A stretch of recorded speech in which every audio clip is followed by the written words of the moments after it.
उसे किसी का कोई क्वेश्चन है तो वो मुझसे पूछ सकता है। रियो पूछता है, सर क्या कोई ऐसा तरीका है जिससे कि हम वहाँ पर इंस्टेंटली जा पाएं? अरे वाह, तुम इस इंस्टेंट मैजिक के बारे में जानते हो, ये तो काफी अच्छी बात है। वो ये बताते हैं कि ऐसे डंजन साउथ में एग्जिस्ट करते हैं, लेकिन मैं उनके बारे में ज्यादा नहीं जानता। ईमन की भी अब सनक जाती है और वो रियो से पूछता है कि तुम इंस्टेंट ट्रेवल के बारे में कैसे जानते हो? अब शाम में सारे उस डंजन के सामने आ जाते हैं और ये डंजन पूरे शहर के बीचों बीच है। मैं तुम्हें इस बारे में पहले ही बता चुका हूँ कि इस डंजन के अंदर मॉन्स्टर्स की तादाद हर साल काफी तेजी से बढ़ रही है। अब साथ ही में वो ये कहते हैं कि यहाँ पर एक डबल सिक्योरिटी भी लगाई गई है ताकि ये मॉन्स्टर्स टाउन के अंदर घुस ना पाए। रियो ये समझ जाता है कि टाउन के बाहर जो वॉल है वो हमें भारी खतरों से बचा रही है और ये यहाँ पर मॉन्स्टर से। और बच्चों इस बारे में चिंता मत करो, ग्रेट टाइटल वॉर दोबारा से होने नहीं वाली और वैसे भी वो काफी सालों में होती है। अब ये सारे गिल्ड ऑफिस के सामने आ जाते हैं जहाँ पर इन सभी का नाम और टाइमिंग नोट होती है। जब ये सारे इसके अंदर जा रहे होते हैं तो एमन की फटनी शुरू हो जाती है। रियो उससे कहता है, अरे यार थोड़ी शांत हो जाओ। अंदर आती है टीचर उन सभी से कहते हैं कि मैंने तुम्हें पहले ही बता दिया है कि इस डंजन की पहली लेयर में तुम्हें काफी खतरनाक मॉन्स्टर्स नहीं मिलेंगे, तो तुम खुद ही जाकर एक्सप्लोर कर सकते हो और हाँ गेट के पास ही रहना। जब रियो और एमोन आगे जा रहे होते हैं तभी अचानक रियो एक चीज को सेंस करता है और वो ये कहता है कि हमारे सामने एक मॉन्स्टर है और मैं उसे फ्रीज कर दूंगा और एमोन तुम उसे जान से मार देना। तभी ये मॉन्स्टर उनके सामने आ जाता है जिसका नाम है सोल्जर एंट, जिसके बारे में उस मैजिकल बुक के अंदर भी लिखा हुआ था। और इसे मारने का बेस्ट तरीका ये है कि उसकी गर्दन पर अटैक किया जाए। फिर रियो अपनी मैजिक का इस्तेमाल करके इस मॉन्स्टर को जमा देता है और एमोन अपनी स्वॉर्ड का इस्तेमाल करके इसका काम 25 कर देता है। अरे वाह, तुमने तो काफी अच्छा काम किया एमोन।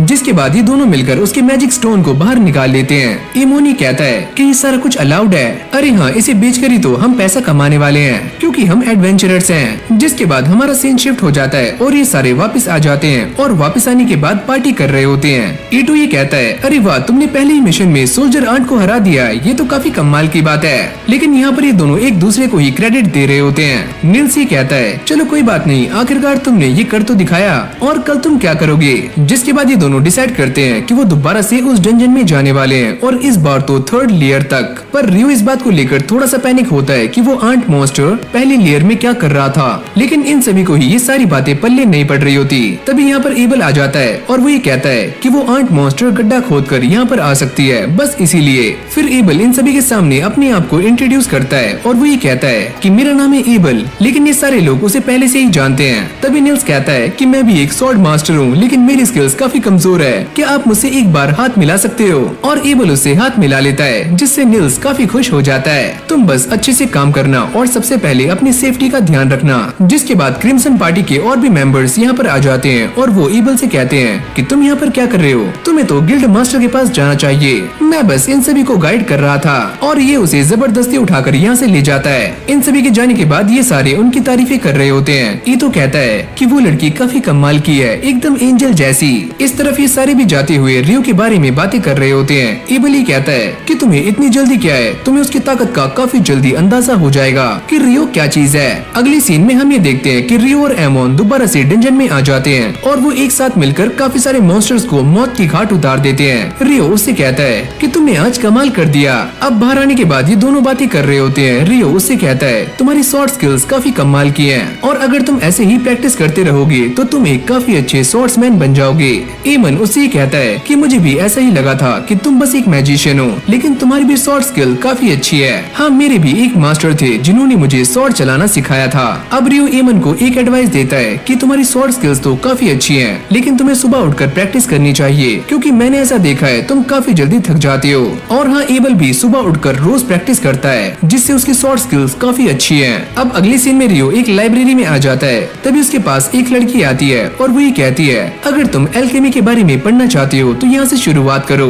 अब रियो एक किताब को उठाकर उसे पढ़ना शुरू करता है और वो ये कहता है कि यहाँ पर तो काफी सारी बुक्स हैं, तो मैं कहाँ से शुरुआत करूँ? जिसके बाद वो बाहर आ जाता है, लेकिन तभी अचानक हम ये देखते हैं कि सूर्य ग्रहण लग जाता है। रियो भी इस चीज को देखकर पैनिक हो जाता है और आसपास के सारे लोग गायब होने शुरू हो जाते हैं। अगली पल उसके ऊपर एक फायर अटैक होता है, पर रियो भी अपनी आई शील्ड बनाकर उससे बच जाता है। लेकिन वो ये बात सोचकर काफी हैरान था कि ये अटैक किसने किया है। जिसने भी ये अटैक किया है वो काफी पावरफुल है। अगली पल वो लड़की उसके सामने आ जाती है और वो ये कहती है कि तुम कैसे जिंदा बच गए, चलो मैं तुम्हें भी जॉन से मार देती हूँ। रियो को ऐसा लगता है कहीं ये आकुमा तो नहीं है, अगर ये आकुमा हुई तो मेरी बैंड बजने वाली है। ये देखकर रियो यहाँ से से भागता है, पर ये लड़की उसके ऊपर फायर मैजिक से अटैक कर देती है। रियो इसको रोकने की काफी ट्राई करता है, लेकिन ये अटैक काफी दमदार था। अब ये अटैक सीधे जाकर रियो के कोट पर लगता है और रियो को इससे कुछ भी नहीं होता। ये लड़की इस बात को देखकर काफी चौंक जाती है कि ये तो फेरी किंग का कोट है, अगर ये तुम्हारे पास है तो तुम्हें हराना इतना भी आसान नहीं होगा। लगता है मुझे अपनी स्वॉर्ड का ही इस्तेमाल करना होगा। अब ये दोनों ही अपनी स्वॉर्ड्स निकालकर एक दूसरे से फाइट करना शुरू कर देते हैं और एक दूसरे को काफी कड़ी टक्कर दे रहे होते हैं। अब ये लड़की पीछे होकर रियो के ऊपर अटैक करने का ट्राई करती है, पर रियो इससे बाल बाल बच जाता है और वो भी अपने मैजिक का इस्तेमाल करके इसके ऊपर काफी सारे आइस से अटैक करता है। पर इस लड़की की स्पीड के सामने ये अटैक भी फीका पड़ जाता है। रियो को ये बात समझ नहीं आ रही होती कि वो इन अटैक से डॉज कैसे कर रही है। वो ये सोचता है कहीं ये विंड मैजिक का इस्तेमाल तो नहीं कर रही है। तभी अचानक से वो रियो के पास आकर उस पर ताबड़तोड़ अटैक्स करना शुरू करती है, लेकिन इस बार वो उसका कुछ भी बिगाड़ नहीं पाती। रियो भी इस बात को समझ जाता है अगर मैं ऐसे ही इसके सामने डटा रहा तो ये मुझे हरा नहीं सकती। अब ये लड़की गुस्से में आकर रियो के ऊपर फायर अटैक करने वाली होती है, पर रियो भी अपने मैजिक का इस्तेमाल करके उसके इस अटैक को रोक लेता है, जिसको देखकर इसकी सुलगनी शुरू हो जाती है।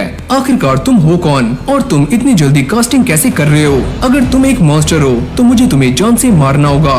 जिसके बाद इन दोनों की फाइट दोबारा से शुरू हो जाती है, लेकिन इस बार ये फाइट देखते ही देखते काफी इंटेंस हो रही होती है। रियो उसके ऊपर अपने आइस मैजिक से अटैक करता है, लेकिन इस बार वो अपने फायर मैजिक के आगे सारी की सारी आइस को पिघला देती है। तभी वो अपने सामने एक शील्ड को क्रिएट करती है ताकि वो रियो के अटैक से बच पाए, लेकिन रियो उसके ऊपर से अटैक करता है, जिससे वो इंजर्ड भी हो जाती है। चलो फिर इस फाइट को यहीं पर खत्म करते हैं और वो इसे मारने के लिए आगे आ रहा होता है, लेकिन ये लड़की उसके अटैक को बड़ी आराम से रोक लेती है और साथ में अपनी चोट को भी बड़ी जल्दी हील कर लेती है। अब वो रियो को काफी दूर फेंक कर मारती है और उसको ऐसा लगता है कि वो इस फाइट को जीत चुकी है। पर अगली पल हम ये देखते हैं कि उसके ऊपर रेन होनी शुरू हो जाती है और जैसे ही ये बारिश की बूंदें उसके ऊपर गिरती हैं, तब ये बात सामने आती है कि ये एक एसिड रेन है। अब रियो भी उससे लड़ने के लिए दोबारा से खड़ा हो जाता है, लेकिन जैसे ही ये सूर्य ग्रहण हटता है वो लड़की रियो से कहती है मुझे माफ करना, मेरे जाने का टाइम हो चुका है, चुपचाप यहाँ से निकल जाओ वरना मैं तुम्हें जान से मार दूंगा। लेकिन वो जाने से पहले अपने आप को इंट्रोड्यूस करती है और वो ये कहती है कि मेरा नाम है यूरेका और तुम आज मुझसे बच गए। मैं इस बात को जानता हूँ कि तुम एक आकुमा हो। ये सुनते ही यूरेका काफी शॉक्ड हो जाती है। तुम सच में हमारे बारे में जानते हो, यानी कि आकुमा के बारे में? ये तो काफी इंटरेस्टिंग है। चलो फिर तुमसे किसी और दिन मिलते हैं, लेकिन मैं तुमसे मिलना नहीं चाहता। वो ये कहती है तुम्हें मुझसे मिलना ही होगा, लेकिन ऐसा भी हो सकता है कि मेरे जैसे यहाँ पर और आए, पर तुम उनसे बचकर रहना क्योंकि तुम्हें बस मैं ही मारने वाली हूँ। ये बोलने के बाद वो यहाँ से गायब हो जाती है। अब रियो इस बात को सोचता है अगर मेरे पास ये कोट नहीं होता तो ऐसा भी हो सकता था कि वो अटैक मेरी बॉडी के आर पार हो जाता, लेकिन वो इन सारी बातों को भुलाकर अपने बैंक में आ जाता है पैसों को विड्रॉल करवाने के लिए। पर वो ये देखकर काफी शॉक्ड हो जाता है कि उसके बैंक में काफी सारे पैसे हैं। चलो कुछ टाइम के लिए मेरे पास पैसा ही पैसा है। और जब वो अपने रूम में आता है वो ये देखता है कि उसके रूममेट्स यहाँ पर नहीं है। चलो मैं एक काम करता हूँ, दोबारा से बुक स्टोर चला जाता हूँ। पर तभी अचानक वो ये देखता है कि नीचे कुछ बंदे उसके साथियों को बुरी तरह से मार रहे हैं। निल्स उससे कहता है कि ये बंदा वही है, यानी कि रूम 1 का डैन।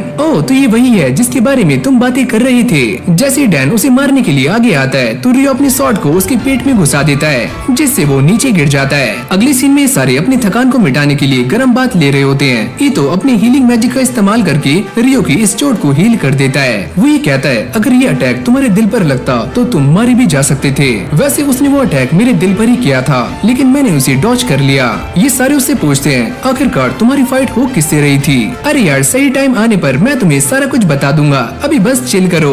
अब अगली सीन में रियो के सारे दोस्त दोबारा से उसी डंजन में आ जाते हैं जहाँ पर वो गॉब्लिन्स और गॉब्लिन आर्चर्स से फाइट कर रहे होते हैं। काफी मेहनत करने के बाद ये सारे उन्हें हरा तो देते हैं, लेकिन इससे वो भी इंजर्ड हो जाते हैं। पर ईतो के पास हीलिंग मैजिक की पावर है जिससे वो सभी को हील कर देता है। निल्स कहता है कि आगे इस डंजन में काफी खतरा हो सकता है, तो चलो बाहर चलते हैं। जिसके बाद ये सारे इस डंजन से बाहर आ जाते हैं। पर तभी हम ये देखते हैं कि डंजन के अंदर एक काफी खतरनाक मॉन्स्टर है जिसने बहुत सारे एडवेंचरर्स को मौत की घाट उतार दिया है। इस तरफ रियो प्रैक्टिस करने के लिए बाहर आया हुआ होता है। वो ये सोचता है कल रात जो मेरे साथ हुआ वो काफी अजीब था और उस आकुमा की पावर्स काफी ज्यादा है, यहाँ तक कि उसकी फिजिकल स्पीड भी मुझसे काफी गुना ज्यादा है। रियो इस बात को लेकर भी थोड़ा सा चिंता में होता है कि शायद से वो आकुमा अपनी स्पीड को बढ़ाने के लिए विंड मैजिक का इस्तेमाल कर रही थी और मुझे भी कुछ ऐसा ही ट्राई करना होगा जिससे कि मैं वाटर मैजिक का इस्तेमाल करते हुए पहले से अपनी स्पीड को काफी गुना बढ़ा सकूं। अब कुछ देर सोचने के बाद रियो के दिमाग में एक आइडिया आता है जिससे कि वो नीचे की जमीन को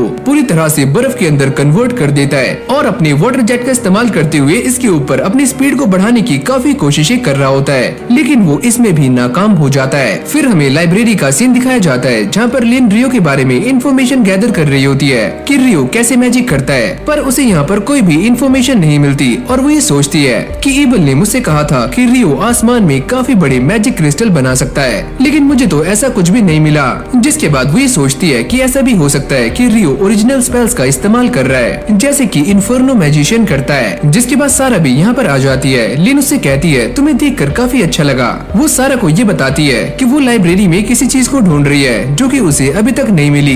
वो ये पूछती है कि तुम तो एक क्वेस्ट के लिए गई हुई थी और शायद से आज ही आई हो, क्यों है ना सारा? हाँ, मैं आज ही आई हूँ। इस तरफ ये सारे के सारे लोग नीना के सामने आ गए थे और उसे ये बताते हैं कि डंजन की 5th लेयर में उन्हें गॉब्लिन्स और गॉब्लिन आर्चर्स मिले थे। इन मैजिक स्टोन्स को अच्छे से ऑब्जर्व करने के बाद नीना भी ये समझ जाती है कि ये सारे लोग सच बोल रहे हैं। जिसके बाद वो जल्दी से भागकर गिल्ड मास्टर ह्यूग के पास जाती है और उन्हें सारी बातें बता देती है, और वो भी इन मैजिक स्टोन्स को देखकर काफी चौंक जाते हैं और वो ये कहते हैं हमारे टाउन में अभी कौन कौन सी बी रैंक की पार्टीज हैं। नीना ये बताती है हमारे टाउन में अभी क्रिम्सन पार्टी और व्हाइट ब्रिगेड है। तुम एक काम करो, इन दोनों पार्टीज को यहाँ पर समन करो और फिर मैं अपना ऑफर इनके सामने रखूंगा। अगली सीन में हम ये देखते हैं कि ये सारे ह्यूग के सामने पहुँच जाते हैं। ह्यूग उनसे कहते हैं नीना से बात करने के बाद तुम्हें सारी की सारी इन्फॉर्मेशन तो पहले ही मिल चुकी होगी। साथ ही में वो इन सारे एडवेंचरर्स को ये बताते हैं कि डंजन की 5th लेयर में काफी सारे गॉब्लिन्स देखे गए हैं। एबल उनसे ये पूछता है आप इस बात को लेकर कितने श्योर हो? वो ये कहते हैं मैं इस बात को लेकर पूरी तरह से श्योर हूँ, क्योंकि जो एडवेंचरर्स डंजन के अंदर गए थे वो वहाँ से गॉब्लिन्स के मैजिक स्टोन लेकर यहाँ पर आए हुए हैं। व्हाइट ब्रिगेड का लीडर उनसे ये पूछता है तो आप हमसे क्या चाहते हो? मैं तुम सभी से ये चाहता हूँ कि तुम सारे डंजन के अंदर जाकर ये पता करो कि दोबारा से ग्रेट टाइटल वॉर होने वाली है, क्योंकि डंजन के अंदर मॉन्स्टर्स की संख्या काफी तेजी से बढ़ती जा रही है। साथ ही में वो ये कहते हैं कि पिछली बार द ग्रेट टाइटल वॉर 10 साल पहले हुई थी और अब भी ऐसा हो सकता है कि दोबारा से वो हो, और इस काम को करने के लिए ह्यूग उन्हें 100 गोल्डन कॉइंस देते हैं और ये कहते हैं कि बाकी के 200 मैं तुम्हें काम खत्म होने के बाद दूंगा।